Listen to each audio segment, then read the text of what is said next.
प्रधानं सर्वधर्माणां जैनं जयतु शासनं जैनं जयतु शासनम्। निज निधि निज में बताई अनंत उपकार है, उसके लिए जिन वाणी माँ को वंदना शतवार। इसके लिए जिन वाणी माँ को वंदना शतवार। ग्रंथादिराज समयसार संपूर्ण होने के बाद 10-10 अधिकारों में आचार्य कुंदकुंद देव ने 415 गाथाएं लिखी। उसके बाद आत्मख्याति टीका का प्रवाह और आगे बढ़ता गया। 246 नंबर तक के श्लोक सर्व विशुद्ध ज्ञान अधिकार में पूरे हुए। फिर भी 247 से और आगे 278 तक सारे कलश और शेष हैं। तो परिशिष्ट का विषय प्रारंभ होता है। खास करके बालिकाओं की अपेक्षा से जितने भी दिन यहाँ 5 एक स्वाध्याय लेने हैं, सुबह का विषय अलग, सायंकाल का विषय अलग, ऐसे विकल्प न करके समग्र लक्ष्य 5 स्वाध्याय में एक विशिष्ट प्रकरण चले, सांगोपांग उसका अध्ययन स्वाध्याय हुए, उसकी गहराई समझ में आवे। इसलिए परिशिष्ट में अनेकांत के 14 भंगों से संबंधित गहन चर्चा है, गंभीर चर्चा है, विद्वत सभाओं की विषय वस्तु हैं। भले आप उपाध्याय कनिष्ठ के हों, वरिष्ठ के हों, आगे के शास्त्री की जो बालिकाएं हैं वे तो आराम से इसे झेल ही सकती हैं और समझ तो सकती हैं, लेकिन एक विद्यार्थी बन करके अन्य प्रौढ़ युवा और सारे साधर्मी मुमुक्षु भाई बहन हैं, इस विषय को हम आप लोग सुने समझे। 2-3 इसके दायरे मैं आप लोगों के सामने प्रस्तुत करूंगा। एक तो अमृत चंद्राचार्य की जो गद्यमयी टीका है परिशिष्ट के अंतर्गत, कलशों के आगे पीछे, और कलश मूल काव्य जो हैं उनकी चर्चा।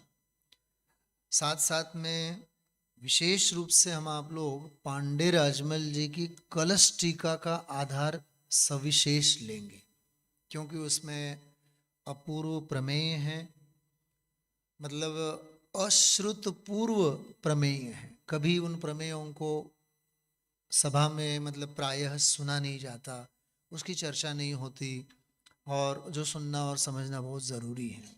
मूल कलशों में भी जो ध्वनि है वो ध्वनि उसी प्रकार की हैं जिस प्रकार की ध्वनि पांडे राजमल जी ने सुनी है, उन्हीं को संजोया है अमृत चंद्राचार्य देव ने मूल कलशों में, बराबर।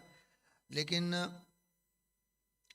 स्वद्रव्य और परद्रव्य से संबंधित जो भी भेद विज्ञान चाहे छड़ाला जैसे ग्रंथ में कराया जाता हो, चाहे अन्य किसी भी शास्त्र में कराया जाता हो, उनकी जो सर्व प्रचलित धारणा, अवधारणा और पद्धति है उनसे थोड़ी सी हटके लेकिन बहुत गहरी और बहुत पैनी कलश टीका के अंतर्गत है। इसलिए उसका जो बहुभाग हैं हम आप लोग उस टीका के आधार से भी हम आप लोग लेंगे। कलश टीका, उसके साथ साथ अपन जानते हैं अच्छी तरह से पांडे राजमल जिन धर्मी समयसार नाटक समयसार के मर्मी कौन? पांडे राजमल जी, तो उनकी टीका जिसकी मैंने बात करी, वो जहाँ गद्य में है उसका पद्य में काव्य सर्जन नाटक समयसार कहलाता है। फिर भी देखिए कलश टीका का गद्य खंड का अनुसरण पूरा पूरा करते हुए भी नाटक समयसार में पंडित बनारसीदास जी ने काव्यों में और विशेष सृष्टि की है। मतलब एक तो अमृत चंद्राचार्य देव का चिंतन, साथ साथ में कलश टीका का चिंतन, फिर कलश टीका के आधार से उसी का दोहन जो किया गया वह नाटक समयसार, बराबर। और इन तीनों की धरातल पर, इन तीनों को आधार बनाते हुए पूज्य गुरुदेव श्री की सिंह गर्जना, मतलब अमृत चंद्राचार्य देव को भी प्रस्तुत करते हुए, कलश टीकाकार पांडे राजमल जी के ऊपर भी रीझते हुए, बनारसीदास जी की कविता का भी स्वाद रसास्वाद करते हुए, आगम गर्भित अध्यात्म की शैली में जो गुरुदेव श्री ने तत्व पिरसा है, इसका भी हम आप लोग साथ में लाभ लेंगे। तो ये चार अनुसंधान को मिलाते हुए हम आप लोग इसका लाभ लेंगे। घबराने की आवश्यकता नहीं है। न आपको कलश टीका रखें तो अच्छी बात है, फिर भी न हो आकुलता न करें। नाटक समयसार सामने न हो, कोई आकुलता न करे। मूल टीका पांडे राजमल जी की कलश टीका अथवा बनारसीदास जी की नाटक समयसार की रचना, कोई भी कृति न हो, कोई चिंता की बात नहीं है। इन सब का संकलन और समन्वय समयसार अनुशीलन भाग 5वें के अंतर्गत आदरणीय छोटे दादा डॉक्टर साहब ने किया है।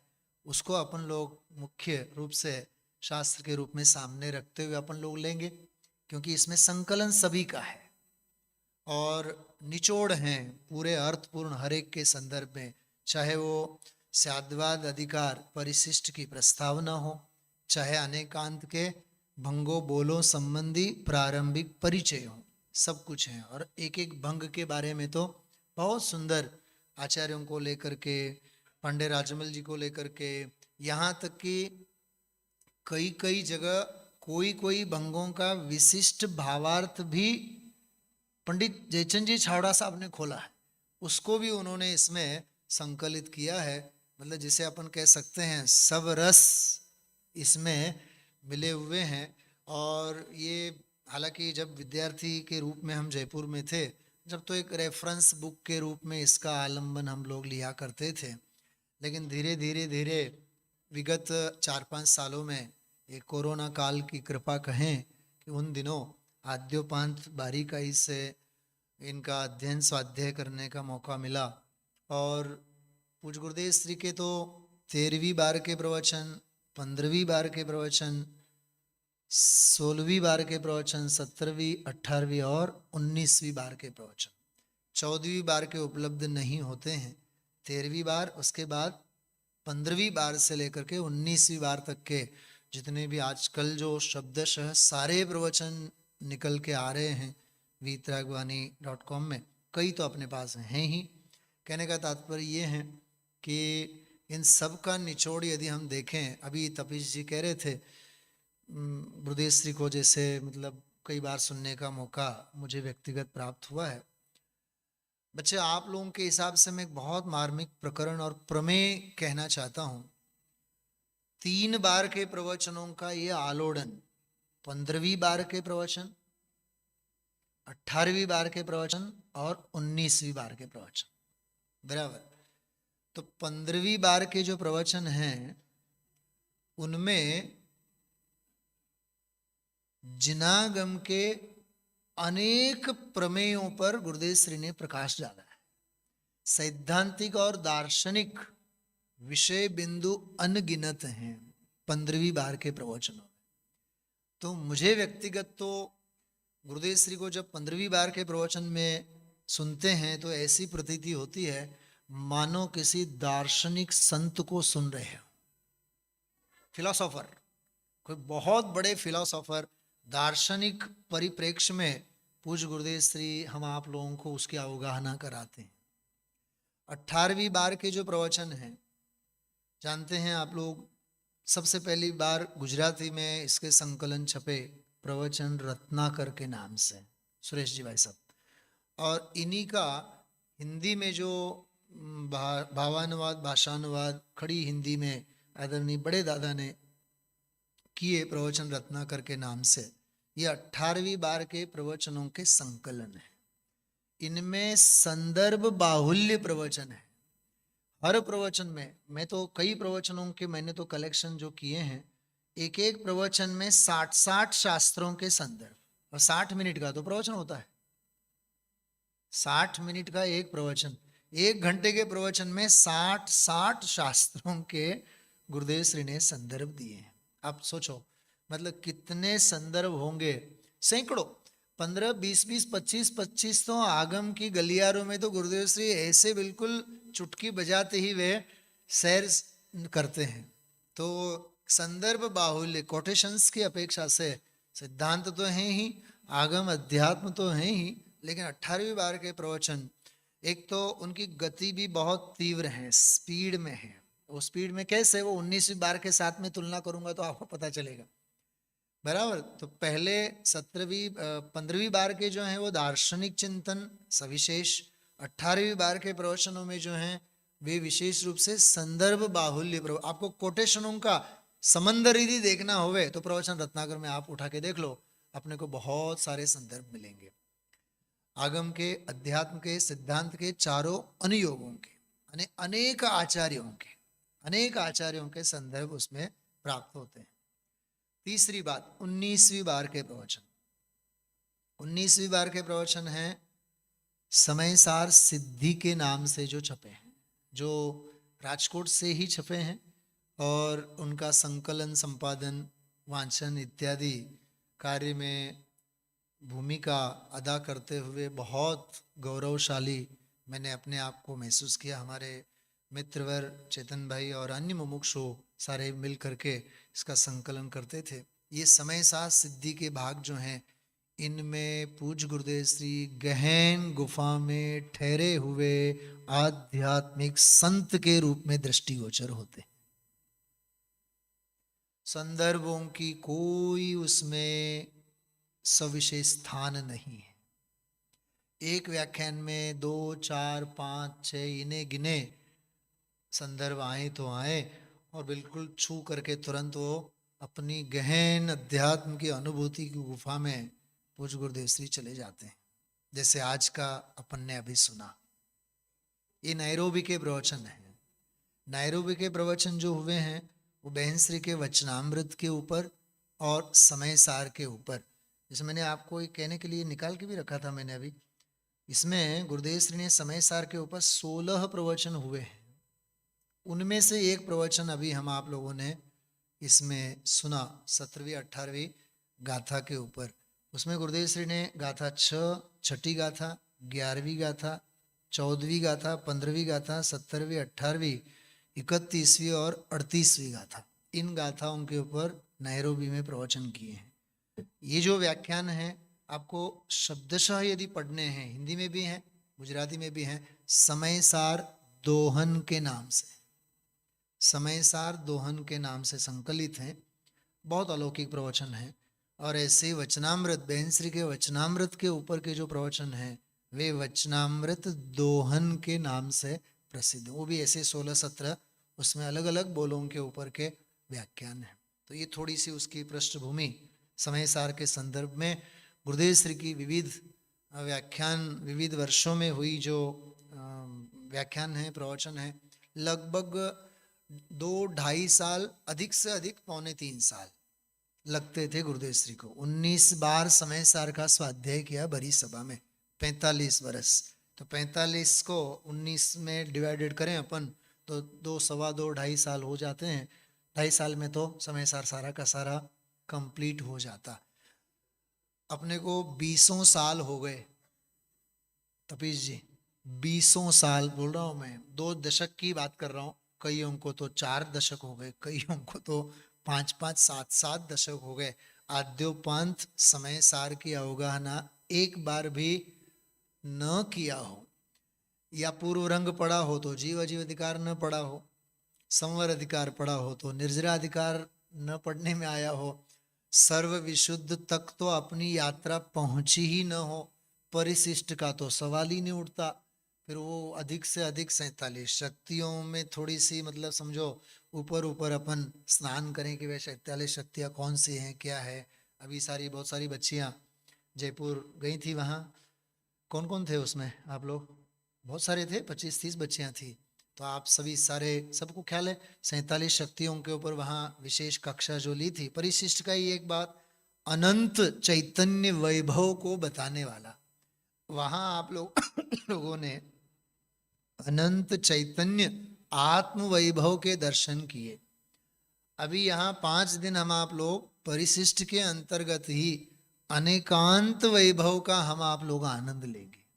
ये अनेकांत अमृत क्या चीज है, जिस अनेकांत अमृत का स्वाद आस्वाद रसास्वाद शादवादी अंतरात्मा लिया करते हैं, उसकी झलक इस प्रकरण में हम आप लोग देखेंगे, इन कलशों में हम आप लोग देखेंगे। तो प्रारंभ करते हैं अन्य किसी औपचारिकता के। देखिए, जैसे मैंने अभी शुरुआत में आप लोगों से कही, 415 गाथाओं में आत्मख्याति टीका पूरी हुई, उसके बाद एक नया प्रकरण प्रारंभ होता है। और ये परिशिष्ट जो है ना, ये अपने आप में चूली का है। जैसे प्रवचन सार अभी विधान के अंतर्गत चरणान योग सूचक चूली का प्रकरण आएगा। तो चूली का उसे कहते हैं कि जो कहा गया है उसके बारे में और कुछ विशेष कहना चाहते हैं, अथवा कहने में कोई बात रह गई होवे, उसको जो जिसे कहते हैं ना कि अज्ञात जो प्रमेय रहा होवे वो भवि जीवों के लिए विशेष ज्ञात होवे, उसके लिए वो प्रस्तुत करना चाहते हैं। अथवा इसके अलावा कोई डिफरेंट, उससे भी हट करके भी कोई प्रमेय हो, स्वतंत्र हैं। शास्त्रकर्ता स्वतंत्र होते हैं, वो चाहे ज्ञेय तत्व प्रज्ञापन ज्ञान तत्व प्रज्ञापन से संबंधित विषय को भी रख सकते हैं, अथवा उससे हट करके भी प्रकरण रख सकते हैं। वो चरणान योग सूचक चूलिका वाला प्रकरण, तो चूलिका वाला प्रकरण है वो एक प्रकार से परिशिष्ट है। इसको अपन ऐसा भी समझे, यहाँ जो परिशिष्ट प्रकरण है समय सार में, ये वही परिशिष्ट जैसा है जैसे कि प्रवचन सार के अंतर्गत है। प्रवचन सार में 47 नयों वाला प्रकरण है, यहाँ 47 शक्तियों वाला प्रकरण है। यहाँ चूंकि चैतन्य स्वभाव के वैभव की बात बतानी थी इसलिए शक्तियों को लिया, बराबर। और वहां तो आगम शैली में लिखा हुआ है ना, दिव्य ध्वनि का सारभूत आध्यात्मिक होते हुए भी आगम प्रधान प्रवचन सार हैं, इसलिए वहां ज्ञेय तत्व समझाया था, ज्ञान तत्व समझाया था। तो उसके लिए भी प्रमाण नयैरधिगमः, कोई न कोई विशिष्ट प्रमेय तो सामने रखने चाहिए। इसलिए वहां 47 शक्तियों का 47 नयों का उन्होंने विषय लिया, यहाँ 47 शक्तियों का विषय लिया। लेकिन उससे पहले यहाँ अनेकांत के 14 भंगों को उन्होंने प्रस्तुत किया। और 14 भंगों का उल्लेख 3 बार आया। 3 बार कैसे? सबसे पहले तो नाम निर्देश के रूप में केवल सर्वसामान्य नाम सूचित कर दिए गए, बराबर, नाम निर्देश के रूप में दिए। बाद में एक एक की संक्षिप्त व्याख्या भी करते गए, 14 भंगों की संक्षिप्त व्याख्या भी करते गए। वो 14 के 14 भंगों के ट्रैक पर तो अपन लोग आज रात्रि के स्वाध्याय में आएंगे। अंत में, आज के अभी के स्वाध्याय में अंत में हम आप लोग उल्लेख भर करेंगे, और उसकी जो फुल फेज में उसकी चर्चा अपन लोग सायंकाल के स्वाध्याय से लेंगे, ठीक है। बाकी 14 भंगों का गद्य परक अंश भी 2 एंगल से, कि अज्ञानी मूढ़ एकांतवादी कैसा नहीं मानता है, और स्यादवादी अनेकांतवादी उस वस्तु स्वरूप को कैसे मानता है।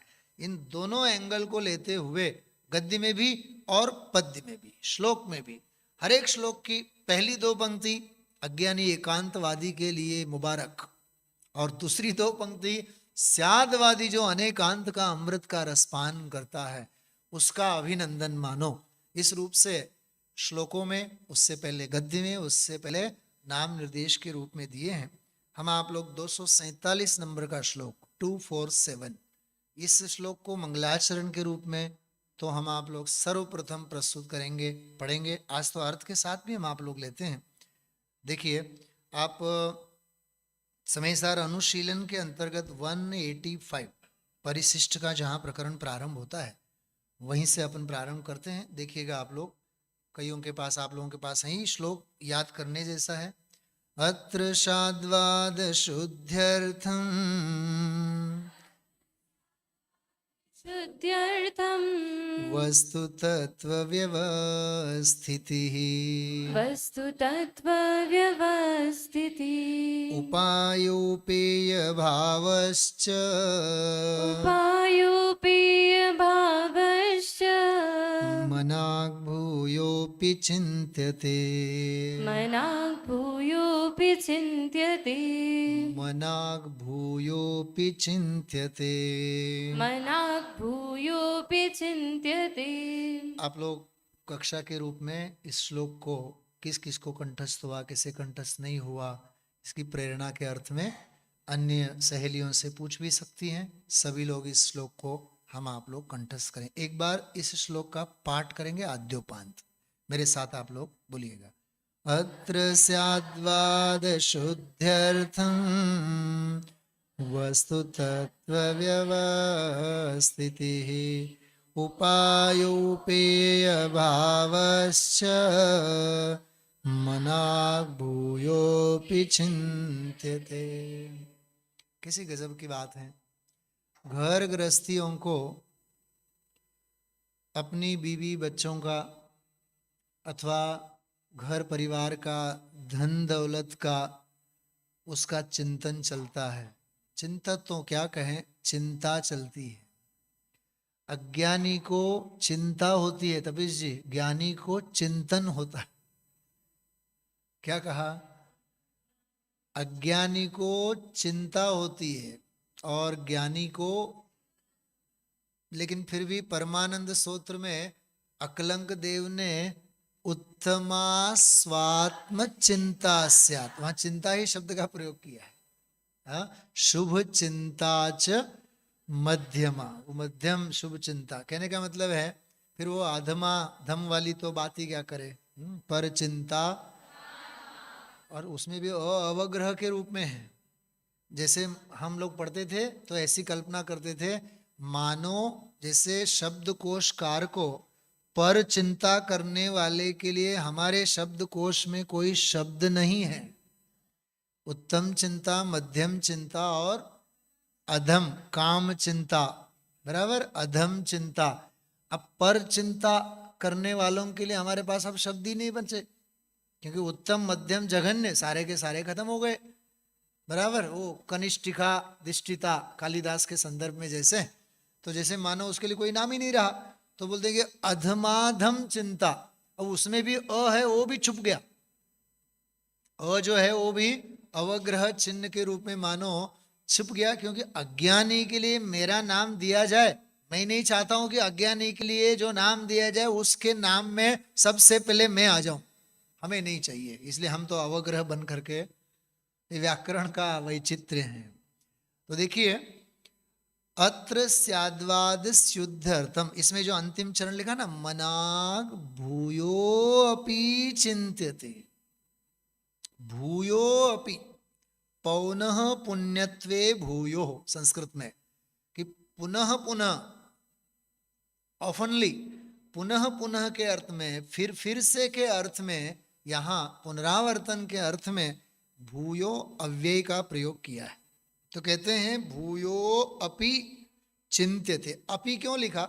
इससे पहले तो हम 246 कलशों में तो खूब सारा तत्व चिंतन आलोड़न तो किया ही किया, लेकिन फिर भी हम और उसका चिंतन करते हैं। यहां तो देखिए आचार्य ने लिखा, ये अमृतचंद्राचार्य देव की रचना है, कि पुनः पुनः हम उसका चिंतन करते हैं। मनाग कह रहे हैं, मनाक, मनाक मतलब तो होता है अत्यल, थोड़ा सा, लेकिन थोड़ा सा मतलब 247 से लेकर के 200 78 तक, इसको थोड़ा सा कहेंगे। हमें एक गाथा, दो गाथा, एक कलश, दो कलश, एक पेज, दो पेज पढ़ें तो हमें तो लगता है कि बहुत हो गया। आचार्य को कुछ बहुत नहीं लगता है, क्योंकि वो तो श्रुत के सागर हैं, बराबर। द्वादशांग कोर में धर कर शुद्धात्म रस वे पीते हैं, शुद्धात्म रस वे पीते हैं। जिनवाणी को हृदयंगम कर, वो जिनवाणी को हृदयंगम तो करते हैं, लेकिन ज्ञानानंद रस पीते हैं, वह ज्ञानानंद में जीते हैं, लिखा है। वो ज्ञानानंद में जीते हैं, वो शुद्धात्म रस का रसपान करते हैं। उन्हें वो प्राप्त क्षयोपशम जो हैं, उनको प्राप्त श्रुत ज्ञान से भी मतलब नहीं, उन्हें ज्ञान से मतलब है। क्या कहा? उन्हें प्राप्त श्रुत ज्ञान से मतलब नहीं, उन्हें तो प्राप्त ज्ञान से मतलब है। इसलिए हमारे स्वामी जी कहते हैं प्राप्त की प्राप्ति होती है, प्राप्त की प्राप्ति होती है, क्योंकि हमारा ज्ञायक स्वभाव तो हमें प्राप्त है, बस उसकी हमें प्राप्ति। उसका अर्थ किया है वस्तु तत्व व्यवस्थिति। इस शब्द में हम अपन लोग ऊपर ऊपर से उसका अर्थ करें कि वस्तु तत्व की व्यवस्थिति, तो उसका क्या अर्थ करेंगे? वस्तु व्यवस्था की व्यवस्था जैसी है वैसे हमें बताना चाहते हैं। द्रव्य की व्यवस्था, तत्व की व्यवस्था, पदार्थों की व्यवस्था। गुरुदेव जी कहते हैं कि नहीं, ऐसा उसका अर्थ नहीं है। वस्तु मतलब भगवान आत्मा। क्या कहा? वस्तु मतलब चैतन्य स्वभावी भगवान आत्मा, और उसका तत्व मतलब ज्ञान भाव। क्या कहा? वो ज्ञान भाव। और उसको थोड़ा सा और अपन सूक्ष्म अर्थ करें, वस्तु मतलब ज्ञायक, और तत्व मतलब उसका ज्ञायक पना। तत्व शब्द जो होता है वो भाव के अर्थ में आता, तात्विक भाव, भावात्मक शब्द है कि नहीं? तस्य भावस तत्वम, त्व मतलब पना। तो ज्ञायक का ज्ञायक पना क्या है? उसकी व्यवस्थिति। तो ज्ञायक स्वभाव का ज्ञान स्वभाव कैसा है, ज्ञान स्वभावी भगवान आत्मा का स्वभाव क्या है, उसकी व्यवस्थिति, उसकी व्यवस्थिति हम बताना चाहते हैं, उसका स्वरूप हम समझाना चाहते हैं। हमें 6 द्रव्यों से मतलब नहीं है, हमें 7 तत्वों से मतलब नहीं है। अरे छठी गाथा के जो का को असो शुद्धात्मा इति चेत, यह शुद्धात्मा कौन है, तो वहां गुरुदेव श्री 2-2, 3-3 दिन तक उसके ऊपर ही रीझते हैं। देखो तो सही, शिष्य को कैसा प्रश्न खड़ा हुआ, 6 द्रव्य कौन से हैं, 7 तत्व कौन से हैं, 9 पदार्थ कौन से हैं। प्रश्न ये नहीं हुआ यह शुद्धात्मा कौन है, ऐसी जीवंत जिज्ञासा लेकर के जो खड़ा है उसका नाम तो पात्र शिष्य है, जिसे आत्मा की चिंता है, भली होनहार है। इसलिए जिस जीव को ऐसे विचार आते हैं कि मैं कौन हूं, मेरा क्या स्वरूप है, क्या गजब का। और ये नया श्रोता, अच्छा आप लोग मोक्ष प्रकाशक का भी इस ढंग से स्वाध्याय करना। नए श्रोता की ऐसी गजब की क्वालिफिकेशन हो, मैं कौन हूं, मेरा क्या स्वरूप है, मेरे ये चरित्र कैसे बन रहे हैं, इनका क्या फल होगा। लेकिन इन सभी प्रश्नों के उत्तर मुझे जिनागम के अभ्यास से ही मिलेंगे, ऐसा विचार करके अति प्रीति पूर्वक हो करके शास्त्र स्वाध्याय में, शास्त्र वाचन में उद्यमी होता है, लिखा है।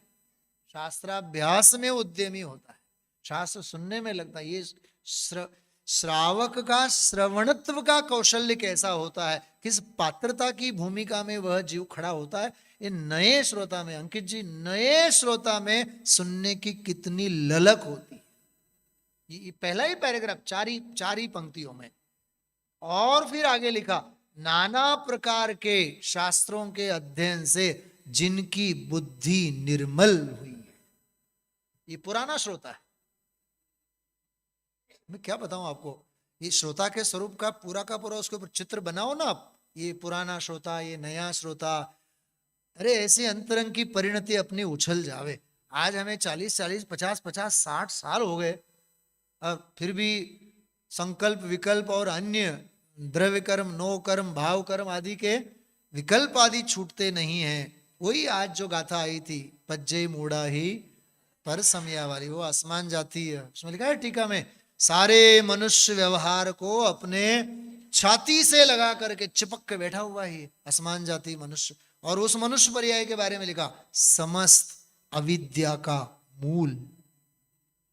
उस गाथा की टीका में लिखा है, समस्त अविद्या का जो मूल है, ऐसे मनुष्य व्यवहार को यह जीव लगा करके बैठा हुआ है। गुरुदेव से वही तो कह रहे हैं, प्रभु प्रभु ने प्रभु कहे छे, प्रभु प्रभु को प्रभु कह रहे हैं। प्रभु धंधाखोर, कौशिक भाई શું કીધું? हाँ, બે વખત કીધું ને, धंधाखोर, घूसखोर, पैसाखोर, हाँ, ऐसे जुगाड़ू टाइप के होते हैं ना सब, तो ऐसे ये धंधाखोर, धंधा धंधा, व्यापार व्यापार व्यापार इसमें लगा हुआ है। इसलिए भाइयों, बहुत दृष्टि पैनी करें, बहुत परिशुद्ध करें। अभी हम नए श्रोता के रूप में ही न बने रहें, हम पुराने श्रोता की कुछ पात्रता, नाना प्रकार के शास्त्रों को सुनने के बाद हमारी बुद्धि कैसी होनी चाहिए? निर्मल होनी चाहिए। अपेक्षा ख्याल में होवे, निरपेक्ष तत्व समझ में आवे। मैंने कहा था जयपुर में, आप लोगों को ख्याल है, चर्चा जब भी सापेक्षित होती होवे, निरपेक्ष तत्व को लेकर के खड़े हो जाना। भेदों की चर्चा होती होवे, अभेद को लेकर के खड़े हो जाना। और इस प्रकरण की भाषा में कहूं तो भंगों की चर्चा चले, अभंग आत्मा को लेकर के खड़े होना, जिसमें कोई भंगी नहीं है, खंड ही नहीं है। खंडों की चर्चा हुए, अखंड आत्मा को लेकर के खड़े होना। बात समझ में आ रही है? सुनने से संसार का रस शिथिल हो, गुनने से गायक का मंगल मिलन हो। तुझको नमन है, तुझको नमन है, तेरो नाम धन्य। कितनी क्रांतिकारी पंक्ति है ये। हाँ सुरेश जी भाई साहब, सुनने से संसार का रस शिथिल हो, किस शास्त्र में आता है ये तो स्तुति में तो है, समय सार स्तुति में भी है, हिंदी जो स्तुति है उसमें भी अपन ने गाई। ये बात आती है पद्मनंदी पंचविंशति का शास्त्र में। अरे अजगर, हाँ, मेंढकों को निगल करके चंदन के वृक्षों को लिपट गए हों और मयूर की केका ध्वनि सुने और उनकी लिपटन ढीली न पड़े, ये हो नहीं सकता है।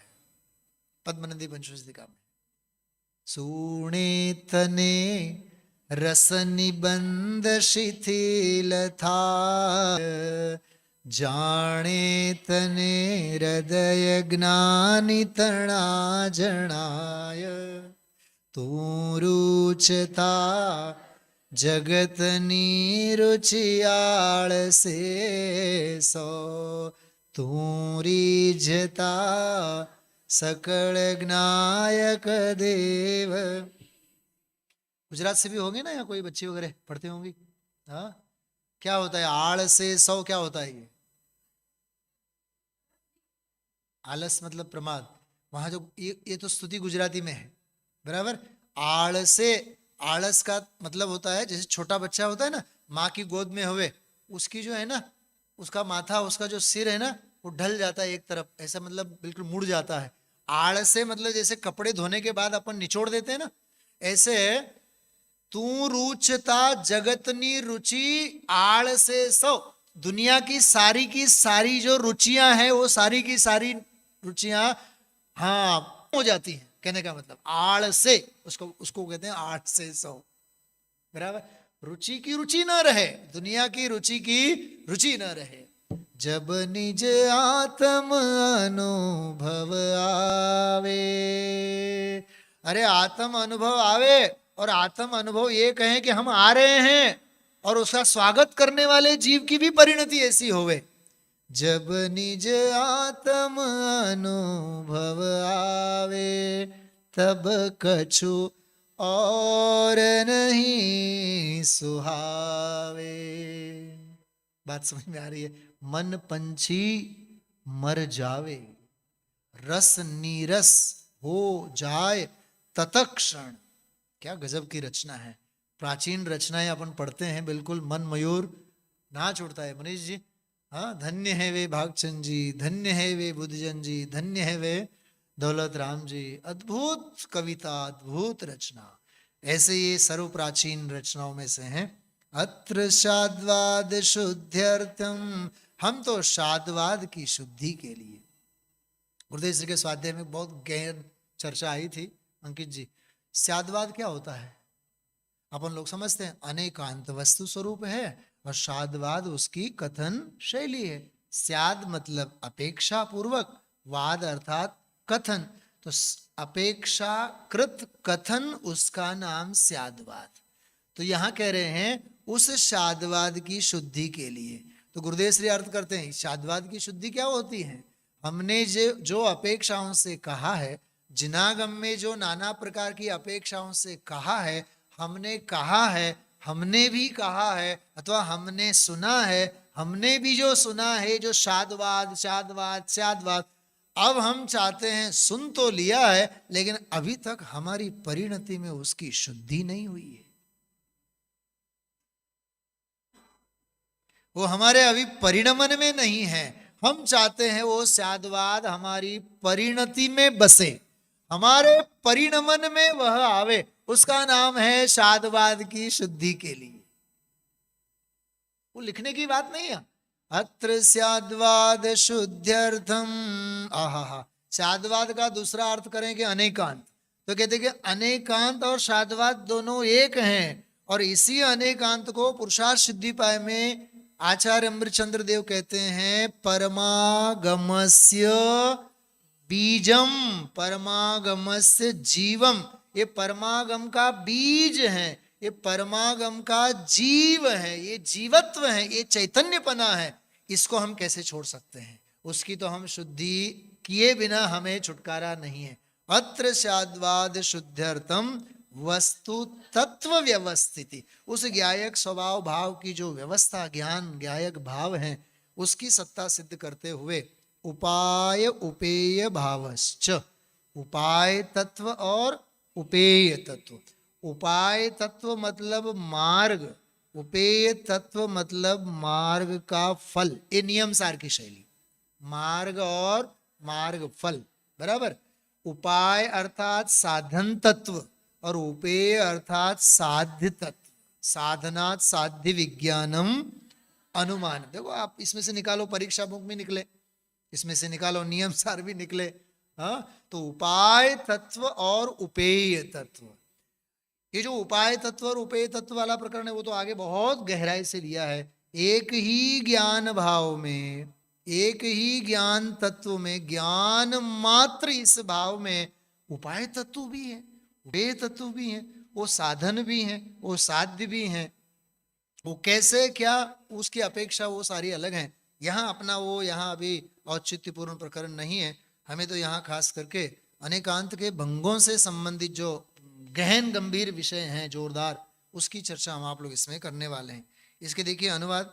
यद्यपि सब कुछ आ गया, कुछ भी रहा न शेष, फिर भी इस परिशिष्ट में सहज प्रमेय विशेष, सहज प्रमेय विशेष उपायोपेय भाव में ज्ञान मात्र आत्म समझाते स्याद्वाद से, परम व्यवस्था वस्तु तत्व की प्रस्तुत करके, परम ज्ञानमय परमात्म का, वाह क्या गजब की बात है, परम ज्ञानमय परमात्म का चिंतन करते। वाह, मनाग भूयोपि चिंत्यते, अब हम उसका और चिंतन करते हैं।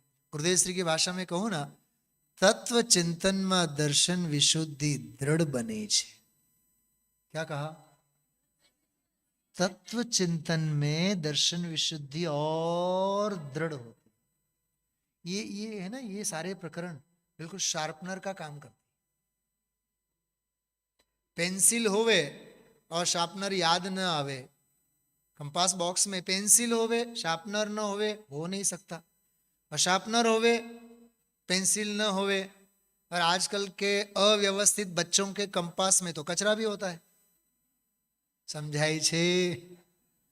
हाँ, क्योंकि वो सब साथ में चाहिए, व्यवहाराभास भी साथ में चाहिए, सब साथ में। हाँ, कंपास में कचरा नहीं रखा करते। आप लोग देखो, ये गुरुकुल है, शाश्वत संस्कार तीर्थ शाश्वत धाम। आप लोग कौन सी कक्षा से यहाँ आती हैं? 8th से, हाँ 8वीं कक्षा से, बराबर। फिर उपाध्याय कनिष्ठ वरिष्ठ शास्त्री। हम 3री कक्षा से गुरुकुल में पढ़े हुए हैं, 3rd स्टैंडर्ड से, 3री कक्षा से। और 3री कक्षा से 12वीं कक्षा तक तो गुरुकुल में पढ़े ही पढ़े। 12वीं के बाद तो महागुरुकुल में गए, पंडित टोडरमल स्मारक ट्रस्ट, तो वहां भी 7 साल जो पढ़ाई हुई, गुरुकुल का ही जीवन। हमारे गुरुजी, सुनिए मेरी तरफ ध्यान दीजिए आप, मैंने आपको कहा भी था, ये हमारे जो हैंड कर्चीफ होते हैं रुमाल, कभी भी सडन ऑफ स्टूडेंट्स लोगों के रुमाल चेक करते थे, क्योंकि बच्चों की आदत होती है सोमवार को ये वाला साइड, मंगलवार को ये वाला साइड। समझ में आई बात? कौशिक भाई समझाई छे? પછી બુધવારે તો આ છે જ, પછી આ ગુરુવારે वो अंकित वो निकाल के एक एक उसको पार्ट्स को चेक करते थे। रुमाल साफ सुथरा होना चाहिए। अरे आप विचार करो, यदि हमारा रुमाल साफ सुथरा न होवे तो इन्फेक्शन लगे बिना नहीं रहे। तो आगम और अध्यात्म के बारे में हमारी सोच साफ सुथरी न होवे तो नियम से व्यवहाराभास और निश्चयाभास का इन्फेक्शन लगे बिना नहीं रह सकता। यदि यथार्थ तत्व की दृष्टि बनानी होवे, आगम अध्यात्म चारों अनुयोग, इसका संबल पूरा का पूरा हमें लेना चाहिए। बच्चे आप लोग मेरे साथ गाएंगे, बड़े लोग सुनेंगे, आप लोग गाएंगे, ठीक है? तेरे अंचल में चेतन की दिव्य चेतना पाते, तेरी अमृत लोरी क्या है अनुभव की बरसाते, माता तेरी वर्षा में निजानंद झरना झरता है, निजानंद झरना झरता है, अनुपमानंद उछल। अरे निजानंद का झरना झरे, अंत में क्या बोला? न उछले, ऐसे कैसे हो सकता है? और मां के अंचल में आकर के बैठे, तेरे अंचल में चेतन की, कौन सी चेतना? दिव्य चेतना, जिससे हम प्रदीप्त हो उठते हैं, दैदीप्यमान हो उठते हैं। नहाते समय लक्ष्य से नहाते हैं ना, नहाने के बाद 1-2 घंटे बाद खुशबू बनी रहती है ना, स्वाध्याय करने के बाद इस महालक्ष्य की खुशबू अंकित 2 घंटे 4 घंटे बनी रहनी चाहिए ना। नहीं बनती हैं तो 25 रुपया का वो बेहतर है ना, वो ये उससे गया बीता है। अरे भाई वो तो घंटे 2 घंटे में तो सारा उड़ जाए, ये भव भव तक इसका रंग नहीं उड़े, ऐसा ये तत्व का रंग है। इसलिए बच्चे आप लोग जो पढ़ रहे हैं बिल्कुल समझो। हमारे लिए हमारे लालचंद भाई कहा करते थे, राजकोट के विद्वान, वो कहते थे, सुरेश जी भाई साहब आपके समय आते थे तखत राज जी, कलकत्ता से तखत राज जी, उनके बेटे अभी वहाँ जयपुर में मिले थे हमें, उनका नाम तखत राज जी। वैष्णव थे बच्चे, सुनना आप, वैष्णव थे, अन्यमती थे, लेकिन गुरुदेव श्री के रंग में, तत्व के रंग में ऐसे रंगे हुए थे। वे हमें पेन देते थे, जब वो उनकी पेन की फैक्ट्री, अभी वो उनका बेटा वहाँ मतलब आए थे, नाम मुझे याद नहीं है, उन्होंने, मैंने सहज ऐसे स्वाध्याय में उदाहरण दिया, 10-20 पेन का बॉक्स लेके आ गए। मैंने चलो वाह पुण्य का उदय है, पेन का उदाहरण दिया, 10-20 पेन लेके आए।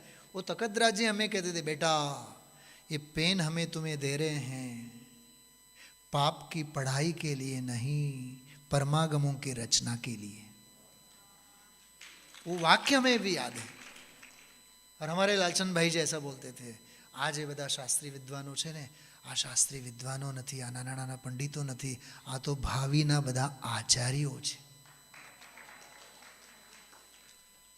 मतलब मैं क्या बताऊं, इतना हृदय प्रफुल्लित होता है। तत्व की बात सुनकर के हमें महिमा नहीं आती है, हमें पंडिताई की महिमा आती है, हमें क्षयोपशम ज्ञान की महिमा आती है। हमें ये याद हो गया, अरे तुझे क्या याद हो गया, आत्मा तुझे याद है तो सारा श्रुत तुझे याद है। केवली केवली क्यों कहलाते हैं? पढ़ो 8वीं 9वीं गाथा, समय सार जी की 8वीं गाथा 9वीं गाथा पढ़ो। केवली केवली क्यों कहलाते हैं? अरे केवल ज्ञान के माध्यम से केवल आत्मा को जानते हैं, इसलिए केवली केवली हैं। शुद्ध केवली वो द्वादशांग को जानते हैं इसलिए कि नहीं, द्रव्य श्रुत के माध्यम से, श्रुतक ज्ञान के माध्यम से भी केवल आत्मा को जानते हैं, इसलिए श्रुत केवली भी केवली है, ऐसा लिखा है। अरे ये शास्त्र ज्ञान ये पल्लवग्राही पांडित्य है, आलम्बन के रूप में होवे, लेकिन आलम्बन तो भगवान आत्मा का होवे। हमारे मित्रों के साथ हम लोग अभी बस में चर्चा कर रहे थे रात में, गुरुदेव से का एक वाक्य मैंने उनसे कहा, गुरुदेव से के 10 सूत्र हैं, 10 सूत्र हैं, बहुत गजब के हैं, नमोकार मंत्र की तरह उन्हें याद रखने जैसा है। आलंबन द्रव्य का ही होता है, वेदन पर्याय का होता है। क्या कहा? आलंबन तो द्रव्य का ही होता है, वेदन मात्र पर्याय का होता है। आलंबन द्रव्य का, वेदन पर्याय का। पर्याय का कभी आलंबन नहीं होता है, द्रव्य का कभी वेदन नहीं होता है। वाह क्या गजब का रहस्य है, क्योंकि सक्रिय दशा तो पर्याय की है ना। इसलिए भाई शाद्वाद शुद्ध्यर्थम, क्या कहा?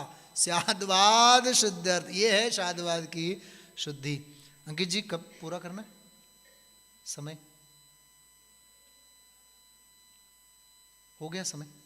हाँ देखिए, इस समय सार नामक परमागम में आत्म वस्तु का स्वरूप अत्यंत स्पष्ट हो जाने पर भी अब यहाँ स्याद्वाद की शुद्धि के लिए वस्तु तत्व की व्यवस्था और उपाय उपेय भाव के संबंध में थोड़ा बहुत चिंतन फिर से करते हैं। इस कलश में आचार्य अमृतचंद्र देव अत्यंत स्पष्ट शब्दों में कह रहे हैं, यद्यपि समय सार की 415 गाथाओं में आत्म वस्तु का स्वरूप अत्यंत स्पष्ट रूप से कहा जा चुका है, और उसकी टीका करते हुए मैंने भी अपनी संपूर्ण शक्ति लगाकर, ये संपूर्ण शक्ति वाली बात कहाँ आई?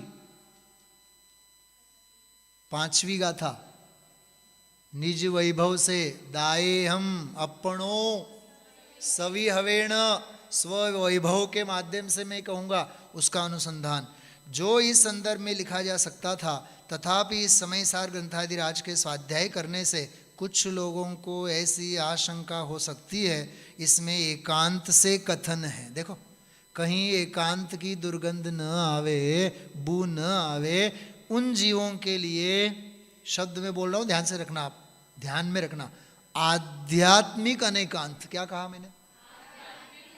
अनेकांत नहीं कहा मैंने, केवल बुद्धि विलास वाला नहीं, आध्यात्मिक अनेकांत जो हैं उसका यहाँ कथन कर रहे हैं। इसमें आत्मा को सर्वत्र ही एक ज्ञान मात्र कहा है, ऐसे किसी को एकांत की बू आवे।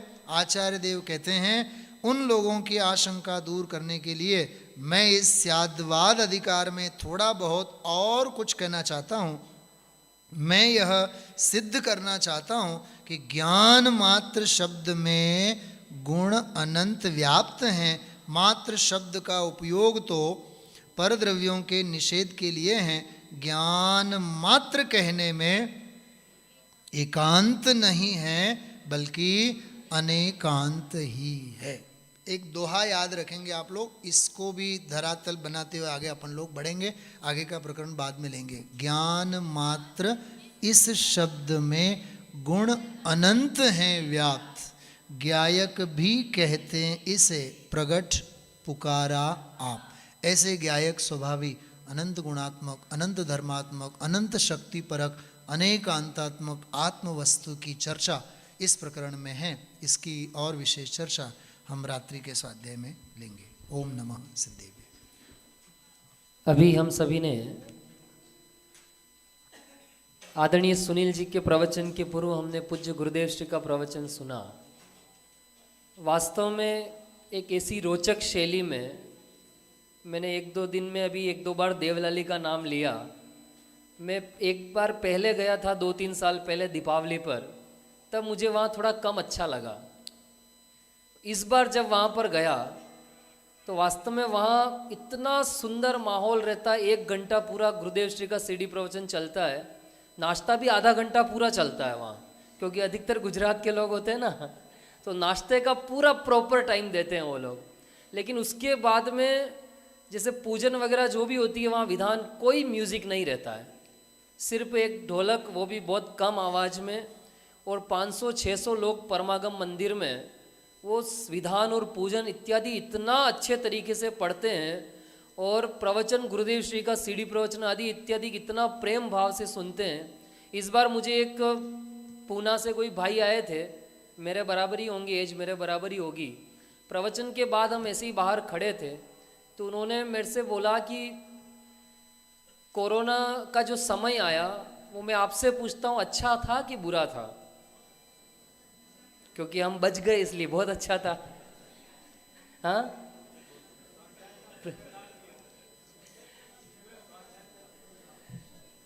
अब सबने अलग अलग लाभ लिए हैं।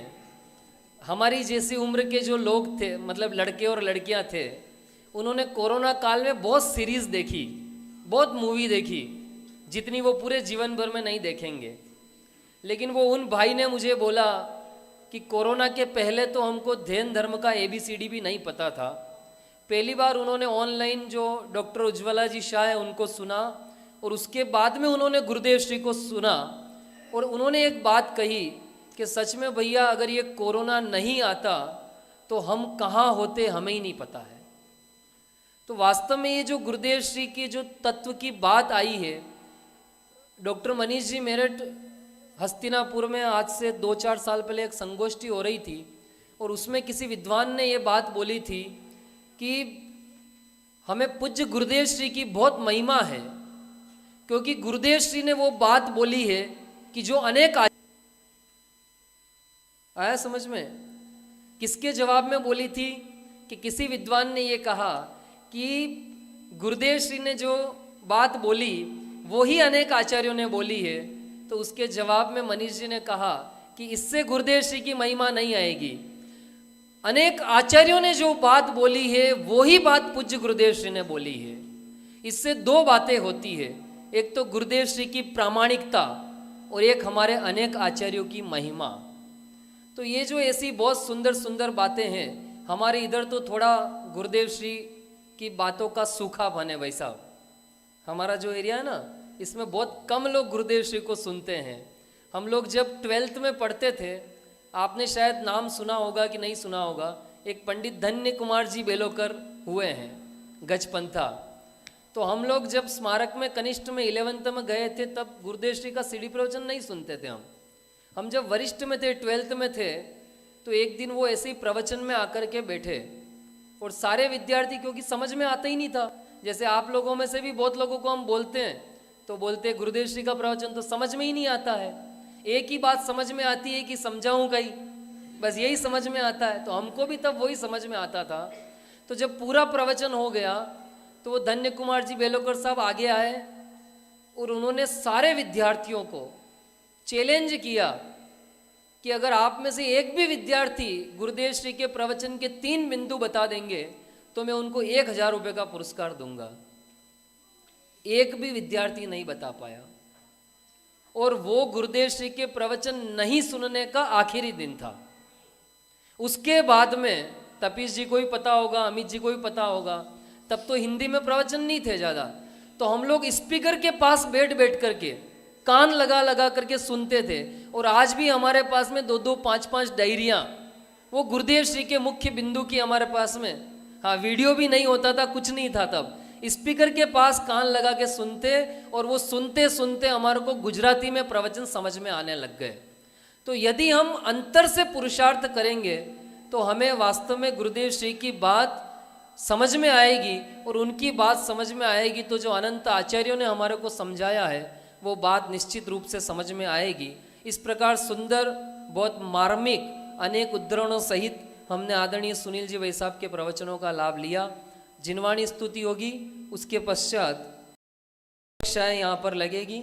आप सभी जानते ही हैं डॉक्टर दीपक जी की कर्म सिद्धांत पर और मनीष जी शास्त्री इंदौर की सिद्धांत प्रवेशिका पर